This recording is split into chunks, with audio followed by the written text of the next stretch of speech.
3:20 पर enforcement directorate ने यह ट्वीट करके कहा है कि ईडी हेडक्वार्टर्स की तरफ से यह ट्वीट किया गया है कि unit is conducting search actions at 10 premises, 6 in West Bengal, 4 Delhi के भीतर अंडर पीएमएलए के कनेक्शन के दौरान Anoop Meji use to steal and illegally excavate coal, वो पूरी केस उन्होंने वहां पर बताई है। उसके बाद उन्होंने यहां पर लिखा है कि chief minister of West Bengal along with police personnel वहां पर घुसती है और उसके बाद फिजिकली वहां से डॉक्यूमेंट्स लेकर वहां से निकल जाती है 2 प्रीमाइसेस से। It is clarified that the search operation is evidence based and is not targeted at any political establishment. Enforcement Director ने ये ट्वीट करके कहा है। आपकी प्रतिक्रिया इसको लेकर चाहिए, बताइए। थैंक यू सो मच साहिल भाई, मैं पूरी इंग्लिश समझ सकता हूं, आपने जो भी इंग्लिश में कहा I am well versed, well read, और मैं समझ चुका हूं आपने क्या कहा है। अब ये तो था ईडी की बात। अब आप आइए, as a national spokesperson of all India Trinamool Congress, मैं आपसे ये कह रहा हूं कि आपको जहां जहां छापा मारना था आपने मारा, आपने 10 जगह मारा, आपने 4 दिल्ली पे मारा, 6 मारा। अब मैं आपसे ये कह रहा हूं that IPAC is our IT office, आप इसको भी मान लीजिए। अगर ईडी नहीं मानती है तो ईडी का प्रॉब्लम है, कोर्ट गए ना हम कोर्ट में बात कर लेंगे। अब आप कह रहे हैं कि ममता बंदोपाध्याय ने वहां से फाइल लिया कि नहीं, भैया हमने अपना फाइल लिया है। We have taken our candidates name, जो प्रोबेबल कैंडिडेट्स थे हमने वो नाम लिया है। हमारा एसआईआर का बहुत सारा चीज था, डॉक्यूमेंट था, हमने वो उठाया है, और हमारे जितने भी स्ट्रैटेजीज थे जो इलेक्शन में लड़ना है हमने वो लिया है। अब अगर आप हमारा स्ट्रैटेजी तो चोरी कर लेंगे, मुझे समझ में आ रहा है, ईडी वहां पर हमारा स्ट्रैटेजी चोरी करने के लिए गया था, हमारा दिमाग चोरी नहीं कर सकते, जो बंगाल का जो आशीर्वाद है वो चोरी नहीं कर सकेंगे। तो वही बात है ना, एक कहावत है सर कि बड़े देर हो गए मेहमान आते आते। शायद मैं सही कह रहा हूं, गलत के मुझे नहीं पता, हमें तो पता था ये ईडी वाले अब ये आना जाना तो शुरू करेंगे। We are not surprised at all, let's see what the court order. Ajay Alok ji, and मुझे कोई भी प्रॉब्लम नहीं है, करिए ना जो करना है। आप हमें चोर बोलिए, आप बंगालियों को गाली इंतजार कर रहे थे कि ईडी की रेड कब होती है। कहीं ना कहीं आरोप लगाने की कोशिश ये है कि जब चुनाव आते हैं तब इन्फोर्समेंट डायरेक्टरेट की रेड्स और कार्रवाइयां शुरू हो जाती है। देखिए, ये बड़ा टाइमिंग एक बड़ा इंटरेस्टिंग मामला है। 2020 में सीबीआई एफआईआर दर्ज करती है। अभिषेक बैनर्जी बेनिफिशियरी के तौर पर 2021 में पश्चिम बंगाल के असेंबली चुनाव के पहले उनका नाम उसमें डाला जाता है। सीबीआई का सर्च होता है दिसंबर 2023 में, 2024 के लोकसभा चुनाव के पहले अभिषेक बैनर्जी के घर पे। अब नया ईडी का एक्शन होता है बंगाल के भीतर, असेंबली चुनाव होने वाले उससे पहले। अब अगर किसी ने टाइमिंग को लेकर सवाल उठाए तो उसमें आपको सफाई तो देनी पड़ेगी, या ईडी को देनी पड़ेगी कम से कम। कोई सफाई देने की जरूरत नहीं है, कोई सफाई देने की जरूरत नहीं है मुझे, ना ही ईडी को। इस देश की एजेंसियां अपना काम करती हैं। चोरों को लिए उनको नोटिस देकर चोरों के पास नहीं जाया जाता, जो कह रहे हैं कि प्रतीक बैनर्जी को नोटिस नहीं दिया। चोरी का माल पकड़ने के लिए अगर पुलिस कहीं जाती है या सेंट्रल एजेंसी जाती है तो उनको सफाई देने की जरूरत नहीं है। ये ओपन एंड शट केस है, ये ओपन एंड शट केस है। क्यों भाग रही है? अगर इतनी बेचैनी नहीं थी तो एक प्रदेश के मुख्यमंत्री फाइल लेके भाग जाएंगी?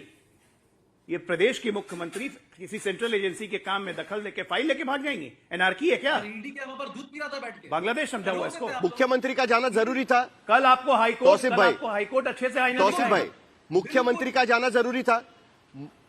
केंद्रीय एजेंसी के काम में मुख्यमंत्री जाकर वहां से फाइल लेकर आती है जब ऑनगोइंग रेड चल रही है। तब आप बताइए ये सही था कि नहीं था? क्योंकि कलकत्ता पुलिस भी कार्रवाई कर चुकी है, शुभेंदु अधिकारी के घर पर रेड होती है लोकसभा चुनाव के पहले। आप लोग कह ही रहे हैं कि भाई हम लोग भी कार्रवाई करेंगे अब इस तरीके से। साहिल भाई, जब आप 10 बार क्या मुझसे आप 100 बार पूछिए, मैं कहूंगा बिल्कुल सही था, उन्होंने सही किया, और कोर्ट इसमें अंतराष्ट्र करेगा, कोर्ट इसमें ऑब्जेक्ट करेगा कि सही था कि गलत का।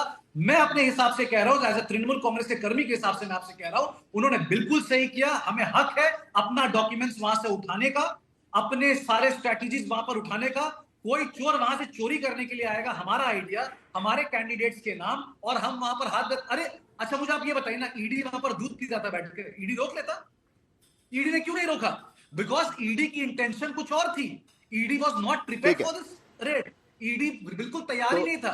ईडी को नींद से जगाकर बोला गया आज अटैक चले जाए। श्रेया चैटर्जी हमारे साथ जुड़ रही है, हमारी संवाददाता है जो केंद्रीय एजेंसीज को कवर करती है। श्रेया चैटर्जी, 6 साल के बाद ईडी की रेड होती है।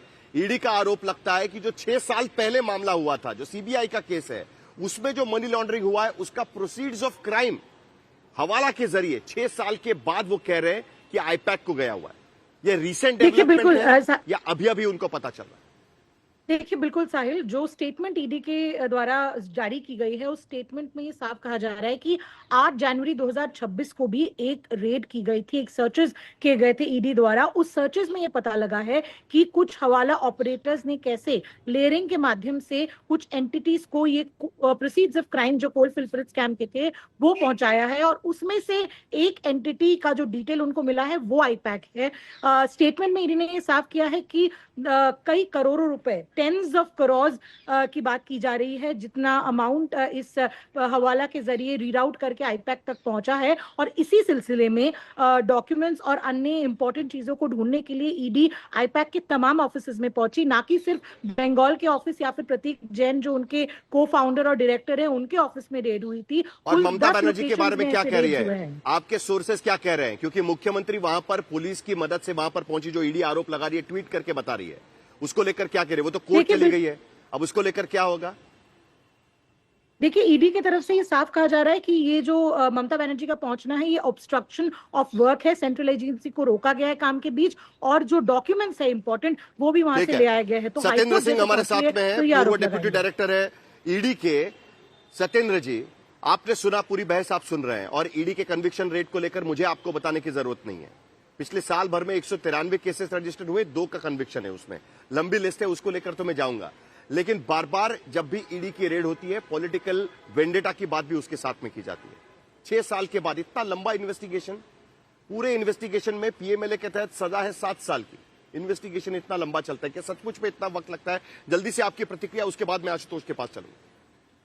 साहिल जी, आपको और मेरे को पैनलिस्ट को नमस्कार। पहला जवाब कि क्या इतना समय क्यों लगता है, 7 साल। सबसे पहले कन्विक्शन रेट की बात करूंगा। मैं माफी चाहूंगा, हिंदुस्तान में जितनी एजेंसीज है उनमें हाईएस्ट कन्विक्शन रेट ईडी का है 97%, सीबीआई का सिर्फ 72% है। इस पे कभी अलग से बात कर लेंगे। दूसरा कि समय क्यों लगा, क्या ईडी जरा तो ये भी बता दीजिएगा, वो 97% का जो कन्विक्शन रेट है वो सिर्फ चार्जशीटेड केसेस का है या कौन से केसेस का है, वो भी बता दीजिएगा, क्योंकि डेटा मेरे पास जो है वो कुछ और कह रहा है। मैं बताना पॉलिटिकल चाहूंगा, कन्विक्शन तो बिल्कुल ही नहीं है। कन्विक्शन की रेट कहां से आएगी? जब अदालत में फैसला हो जाएगा, अदालत जब जजमेंट दे देगी, या तो एक्विट करेगी या सजा सुनाएगी। कन्विक्शन रेट सिर्फ और सिर्फ वहीं से ली जा सकती है। बहुत ही सिंपल मैथमेटिक्स है, इसको ट्विस्ट करने से कुछ नहीं होगा। दूसरा, आपने कहा 6 साल, पहले जांच कौन कर रहा था? सीबीआई। चलिए ईडी ने शुरू की, तो क्या ईडी एक ही केस कर रही है? ईडी में कितने ऑफिसर्स आपको पता है? ईडी की टोटल स्ट्रेंथ है 2300 ऑल ओवर इंडिया। ईडी तो सत्येंद्र जी, बहुत बढ़िया बात आप कह रहे हैं। मैं आपको एक दूसरा उदाहरण देता हूं। मुंबई पुलिस मामला रजिस्टर करती है, मामला रजिस्टर करती है केस में। इन्फोर्समेंट डायरेक्टरेट वो केस रजिस्टर होने के, मुंबई पुलिस के एक्शन के पहले ही ईडी जाकर नवाब मलिक की गिरफ्तारी कर लेती है, केस रजिस्टर होने के 15 दिन के भीतर। जी आप जरा मुझे बताइए। देखिए नवाब, मैं एक इंडिविजुअल केस की बात नहीं करूंगा, क्योंकि देखिए अलग अलग केस, जनरली एग्जांपल दे रहा हूं, ऐसे कई एग्जांपल दे सकते हैं। हाँ, तो ये एक्सेप्शन है जो आपने कहा है। रूटीन में अब आप जो आज बात हो रही है, ये हो रही है आईपैक के ऑफिस तक पहुंचने की। ये जो भी इन्वेस्टिगेशन शुरू हुआ आईपैक के अगेंस्ट में नहीं हुआ, जितना मुझे भी बाहरी जानकारी है, डॉक्यूमेंट से मेरा को कोई नहीं है, कि कोलफील्ड के अंदर इलीगल माइनिंग हुई, उसका पैसा चोरी हुआ, उससे क्राइम, प्रोसीड ऑफ क्राइम हुई जनरेट।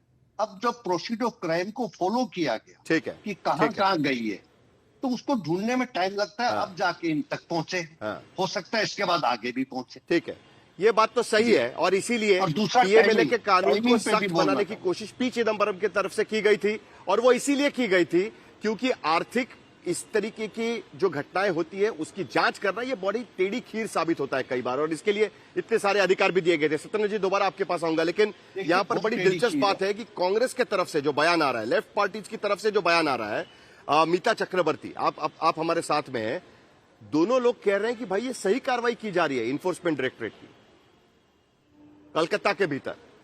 नमस्कार शाहिल जी। देखिए, ये चुनाव का वक्त है। अभी ईडी सीबीआई इतने दिन हाइबरनेशन में थे, चुनाव के पहले वो एक्टिव हो जाते हैं, और बंगाल के लोग की सर्कस इनको बाखूबी मालूम है कि क्या सर्कस हो रहा है और क्या बाइनरी ऑप्टिक्स को सेट किया जा रहा है। ये क्या सच नहीं कि 1 अप्रैल 2014 से लेके 30 नवंबर 2025 तक पीएमएलए एक्ट के under 6,444 cases had been registered by ED. Conviction हुआ है सिर्फ 120 केसेस में, मतलब कन्विक्शन का रेट जो है वो 1.89% के आसपास है। ये क्या सच नहीं है कि 2015 नहीं, लेकिन आप तो कलकत्ता की कार्रवाई को सही ठहरा रही है ना। आपकी पार्टी और लेफ्ट पार्टियां दोनों जो अलायंस में वो कह रही है कि जो आईपैक पे कार्रवाई हो रही है आज की स्थिति में कोयला स्कैम को लेकर वो सही है, ये कहा जा रहा है। बताइए उसके बारे में, इस केस के बारे में बताइए। आपको ये कार्रवाई सही लग रही है जो कोयला स्कैम में हो रही है? मैं उस पॉइंट में आती हूँ कि वो नारोदा शारोदा स्कैम हो या टीचर रिक्रूटमेंट स्कैम, सारे सबूत रहते हुए भी ईडी आज तक कोई कन्विक्शन क्यों नहीं कर पाया? 10 साल से ईडी सिर्फ इन्वेस्टिगेशन कर रहा है नारोदा स्कैम में, जहां पर वीडियोग्राफिक एविडेंस है कि टीएमसी लीडर्स ब्राइब ले रहा है। तो मेरा सवाल तो सिर्फ ये है कि बीजेपी ईडी और सीबीआई को एक पॉलिटिकल टूल ऑफ नेगोशिएशन की तरह यूज करते हैं। उनका ये फाइट अगेंस्ट करप्शन जो है वो नॉन सीरियस है। वो सिर्फ धमकाने के लिए, डराने के लिए, नेगोशिएट करने के लिए, पॉलिटिकल नेगोशिएशन के लिए ईडी को सिर्फ एक हथियार की तरह वो इस्तेमाल करते। अगर नहीं करते तो ईडी का कन्विक्शन रेट 1.89% नहीं होता। अगर नहीं करते तो ईडी में आज जो क्या कोल स्कैम को लेकर चल रही कार्रवाई सही है या गलत है? क्या कोल स्कैम को लेकर जो कार्रवाई चल रही है वो सही है या गलत है? मीता जी, स्पेसिफिक सवाल है मेरा। बाकी ईडी को लेकर हम बहस कर ही रहे हैं, लेकिन क्या जो स्पेसिफिक कार्रवाई आज इस वक्त हम कोलकाता में देख रहे हैं वो सही है क्या? देखिए, कार्रवाई सही है, कार्रवाई सही है। देखिए, मोहम्मद सलीम लेफ्ट पार्टी के नेता है, सीपीएम के नेता है, उनका बयान मैं आपको सुनाता हूं। आशुतोष, विपक्षी पार्टियां कह रही है कि सही कार्रवाई हो रही है, तो फिर बीजेपी को गाली देने का क्या मतलब है तृणमूल कांग्रेस का? जरा मोहम्मद सलीम जो कह रहे हैं वो जरा एक बार सुन लेते हैं। ये आज देखा गया ममता बनर्जी रेड के वक्त में जिस तरह से वो प्रतीक जैन के घर में गई, बाद में सेक्टर 5 के दफ्तर में गई। वो एक प्राइवेट कंपनी का ऑफिस है, प्राइवेट पर्सन है। इससे पहले ममता बनर्जी जब गुंडा लफंगा पकड़ा गया था, मुख्यमंत्री भवानीपुर थाना में जाकर के छुड़ा ले आए थे। अभया कांड में आरजीकर हॉस्पिटल में पुलिस कमिश्नर को भेज करके तमाम दस्तावेज को नष्ट किए थे। इसी तरह से राजीव कुमार को इस्तेमाल करके जब वो विधाननगर के कमिश्नर थे तो चीट फंड का शारदा नारदा जो चीट फंड का मामला था उसका जो जितने डॉक्यूमेंट्स थे उसको हटाया गया। और जब राजीव कुमार को रेड किया गया पुलिस कमिश्नर रहते हुए पुलिस कमिश्नर दफ्तर में, तो ममता बनर्जी वहां पहुंच गई।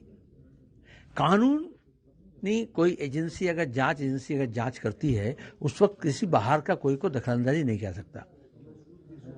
पार्थो चटर्जी जब मुख्यमंत्री है, उनके यहां जब रेड होता है तब ममता बनर्जी नहीं जाती है, जो उनका सेकंड इन कमांड था। लेकिन प्रतीक जैन के यहां पे वो पहुंच गए, क्यों? तो जो काला धन का मामला है, जो चुनावी घपले का मामला है, ये तमाम दस्तावेज उसके पास रखा है। और वो करने के लिए वो Calcutta police commissioner, Bidhannagar commissionerate सबका इस्तेमाल किए, डीजीपी पुलिस का इस्तेमाल किए। आप कोई जांच सरकारी कामकाज में आप मुदाखलत नहीं कर सकते, गैर कानूनी है। क्या सही क्या गलत आशुतोष? क्या सही क्या गलत? देखिए, लेफ्ट पार्टियां कह रही है कि जो हो रहा है वो सही हो रहा है और ममता बनर्जी ने किया वो गलत किया। दूसरी तरफ ममता बनर्जी खुद कह चुकी है कि मैं भी पुलिस का इस्तेमाल करूंगी। पिछले साल शुवेंदु अधिकारी के घर पे भी रेड हुई थी। एजेंसी का इस्तेमाल जो भी सत्ता में है वो करता है। तीन चीजें हैं साहिल। पहली बात तो लेफ्ट फ्रंट जो है वहां पे वहां ममता बनर्जी की विरोधी पार्टी, तो जाहिर सी बात है वो ऐसे किसी भी जो कार्रवाई होगी उसका समर्थन करेगी और ममता बनर्जी पर हमला करेगी। तो उसमें मुझे किसी तरीके के कोई आश्चर्य नहीं, किसी तरीके की हैरानी नहीं है। दूसरी बात इस पूरे मसले पर यह है कि क्या इसमें प्रतीक जैन एक्यूज्ड हैं या विटनेस है? मेरी जानकारी में नहीं कि एक्यूज्ड है या विटनेस है। और क्या उनको नोटिस देके बुलाया नहीं जा सकता था? नोटिस देकर बुलाया जा सकता था। अगर वो इंट्रोगेशन उनके साथ होता, अगर वो उसमें कोऑपरेट नहीं करते तो बात अलग होती। मुझे नहीं मालूम इसमें क्या उनको बट ये तो कई बार देखा गया है कि ईडी ने रेड किया और उसके बाद उनको नोटिस देकर बुलाया गया और गिरफ्तार किया गया। ये भी कई बार हो चुका है। महाराष्ट्र में तो हमने कई केसेस देखे हुए हैं। शुरुआत तो यहीं से हुई है। मैं एनडीटीवी की रिपोर्ट देख रहा हूं एनडीटीवी की रिपोर्ट कहती है कि 1 जनवरी 2025 तक सिर्फ 0.1% का कन्विक्शन रेट है ईडी का। 5,892 केसेस फाइल्ड किए एनफोर्समेंट डायरेक्टरेट ने, और उसमें भी जो पंकज चौधरी जो सकेत गोखले ने सवाल पूछा था, तो पंकज चौधरी ने जो उसके minister of state of finance थे, उन्होंने जवाब दिया था कि 8 केसेस में सिर्फ 15 लोगों को ही अभी तक कन्विक्ट किया जा पाया है। यह भी एक डेटा है जिसके बारे में बातचीत होनी चाहिए। चौथी बात क्या है कि आप देखिए, लोकसभा का चुनाव हुआ तो उसके ठीक पहले कांग्रेस पार्टी के खातों को सीज कर लिया गया, 2 सिटिंग चीफ मिनिस्टर को अरेस्ट कर लिया गया। लेकिन 2014 से लेके अभी तक, जब से 2021 में शुभेंदु अधिकारी जो हैं वो बीजेपी में चले गए हैं, ना तो शारदा केस में उनके खिलाफ किसी तरीके की कोई कार्रवाई हुई है और ना ही नारदा केस में तो, नारद केस में तो बाकायदा स्टिंग ऑपरेशन में उनके समित मंडल का भी वही हाल है। तो क्या ईडी ने, डॉक्टर अजय आलोक जवाब दीजिए, क्या ईडी ने 2021 के बाद शुभेंदु अधिकारी पर कोई छापा मारा? क्या उनको अरेस्ट किया? क्या उनको इंटरोगेट किया? क्या पूछताछ की या नहीं पूछताछ की? ठीक है डॉक्टर अजय आलोक। सुनिए आशुतोष जी, हो गया, सुनिए। आशुतोष जी, अपनी कंटिन्यूअस बीजेपी से घृणा और नफरत के कारण सेंट्रल एजेंसीज को बलि का बकरा मत बनाइए। आपसे बहुत एक सिंपल सवाल पूछा गया था कि क्या ममता बनर्जी को किसी सेंट्रल एजेंसी के कार्य क्षेत्र में दखल देना चाहिए, हाँ या ना? आप बहुत प्यार से उसको डक कर गए क्योंकि आपको जवाब नहीं देना था। आप ले गए डेटा पे, ईडी ने कितने कन्विक्शन किए, नहीं किए, वो नहीं किए, ये नहीं किया, ऐसे किया तो इसको छोड़ दिया तो उसको छोड़ दिया। ये सब दाएं बाएं बीट अराउंड द बुश मत कीजिए। क्या ममता बनर्जी ने संवैधानिक काम किया है, हाँ या ना? हिम्मत है तो सच बोलिए जरा।